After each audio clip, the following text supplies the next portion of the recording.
All right, current predicament. This was bad, right? And I think I had this well pump running nonstop. And my electric bill was like $650 for the month. It's normally half that.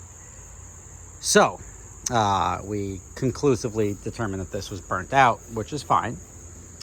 We then added a well, essentially a well activator. So it's going to activate the pump only, because this is only used for irrigation. Activate the new pump only once the sprinkler system calls for water. The problem is, this worked when we ran it outside, when we tested it. And then I put the new thing on, we wired it up, we taped it up, so it's not stretching the line, it's not doing anything, it's not presenting any issues. And when I dropped it down into the well, it worked for about 2 minutes, and then it stopped working. So now I'm trying to figure out what it is. I tested the plug, the outlet over there. The outlet's fine. It operates other stuff.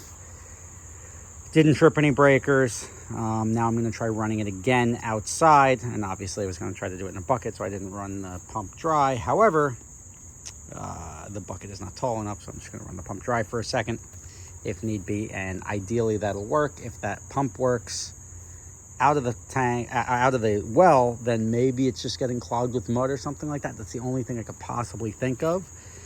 In my head, I don't know how deep the aquifer goes, right? Like, I don't know if like 60 feet, if this is settling on the bottom and then it's like up to here in mud, or if the thing is like legitimately like floating and there's another 100 feet of water below it. I really don't understand the geology of this, because I don't know how to test. If I could, what I would do is probably drop a GoPro down there, but the GoPro would have to be lit, otherwise it would be too dark.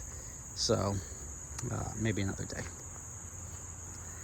But here's where we're at. I'm going to try this, and hopefully I can get this working. All right, I turned that on. I have no noise coming from the pump. The pump could be dead. So this pump lasted all of 2 minutes, which means it makes a claim on Amazon, and they send me another one. Hi. Just so you know, the pump is powered by the outlet over there, which is given a signal from this little box from the sprinkler system. So that outlet has a breaker. The breaker is not tripped. Now, to eliminate what it could be, because it could be the sprinkler system not sending the signal to turn it on, I'm going to trigger the sprinkler system to turn on the outlet, which would, instead of turning on the pump, it's going to turn on the light. If it turns on the light, that means the pump is the problem. If it doesn't turn on the light, that means the sprinkler is the problem, or the electrical connection is the problem. Let's find out. Yeah. So that answers that. That means the pump is the problem. Bummer. Now, the pump being the problem, because the power is going to the pump, could be one of two things. Could be the actual pump, which is very possible, or it could be this electrical connection here, which is submerged. Turns out that I've started feeling cold water like well in advance. The old well was 60 feet plumb down, and this is the old well pump over here. So it was 3 20-foot sections. The new well pump, we had a 100-foot coil. We cut 30 feet off, so it's about 70 feet down. And I'm curious if it has to even be that deep. And I don't think it matters, but I just don't want, if I'm bottoming this out and it's getting all the sediment that's getting kicked up, that could be an issue, but I don't think so. So we have the filter over there, but I did notice the filter getting pretty dirty. I think the problem is the pump. And I'm gonna have to order another one to find out. All right, this hot mess right here is me. This is all my PEX tubing from my well pump. That was the first one, then I got a second one. This is the third one. I got 4 of them now. And I'm trying to figure out why I've been burning them out. And I think I've been burning them out maybe because I dropped it all the way down into the sediment, because I really don't know what's down there, right? Like, until now. because I got a GoPro.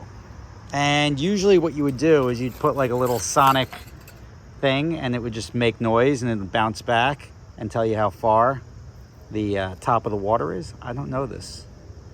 So I'm gonna GoPro this and I will show you what's down in my well. This is my little rig here. What's the worst that could happen, right? And tape measure. I don't know if I'm gonna know when it hits the water, but shouldn't be any more than 70 feet. This is 100.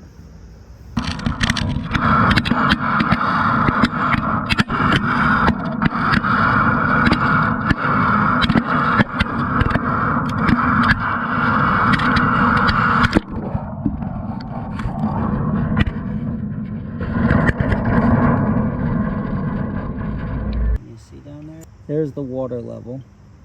And up here, I'm looking at 20 feet to the top of the well. This is a 6-foot well. So it's really like 15 feet down to hit the water down there.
But I kept dropping this thing and I can't tell if I'm at the bottom or not. So we're gonna pull it out. I'll feel when I get sort of tension and we'll see what we've got when we bring it up.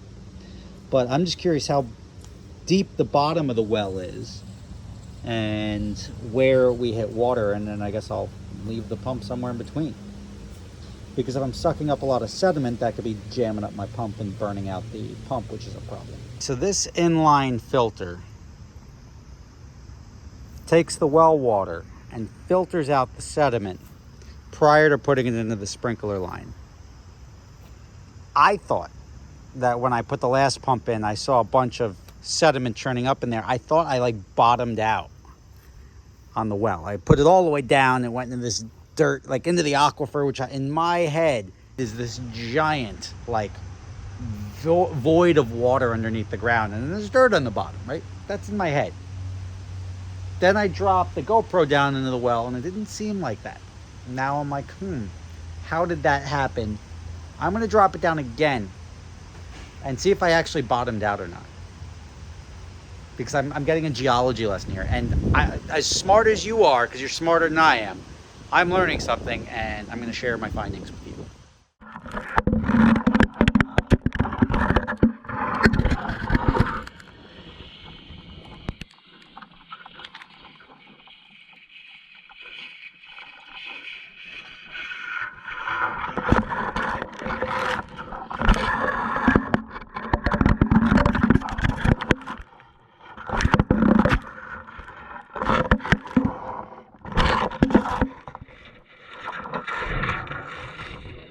All right, so the first time I was right, I confirmed with my tape measure. they drilled a hole into the earth about 70 feet deep, right? My water table, the water table, you've heard that, is about 18 feet below the dirt. So the water starts at 18 feet and they drilled all the way down to 70. So now you've got this 4-inch hole, as you saw in the video, and that hole it's porous. So the water flows in from the side and fills that entire trough that we've dug of 70 feet full of water. And since the earth is so big, there's water coming from all over. It's not this giant like underground Ghostbusters river that I thought it was, but it is what it is. Now you'll see on this pump, when it goes down, this is sitting on the bottom of the hole, and then the pull is from here. So theoretically, the sediment is below it. I think I clogged it. I probably turned the thing on as soon as I dropped it in last time, and I probably just jammed it up and burnt the other one out. That's my guess. I am using $200 Amazon pumps, but apparently they're reviewed well, they work, and I'm just using it for irrigation, so I don't have to rely on it. If these two that I have to replace the last two go bad, I'm going to just drop the money and buy a more expensive one. But if I'm going to spend $1,000 on a pump, I'm going to have somebody else come out and do it. So stay tuned. I'll see if I can get this thing up and running just in time for fall. So I'm not going to use the sprinklers for the rest of the year anyway, but it's good to know. And I have this, so my well is hooked up so that I can also just take it right out of this tap. So when I fill my ice rink and everything like that, it's also going to be free. And like, look, filling ice rinks, swimming pools, does it save you a ton of money? No, but every $500 a year you save, or with the irrigation for the thing, saving $1,000, $1,500 a year, well worth digging a well. It's cool to understand things. To just blindly be like, I'm just going to pay somebody to fix that. I rather learn and screw it up myself a couple of times and at least know what I'm paying for. That I feel like I'm at least getting, I want to say getting my money's worth, but also learning a lesson as I go. Thanks for watching. See you next time.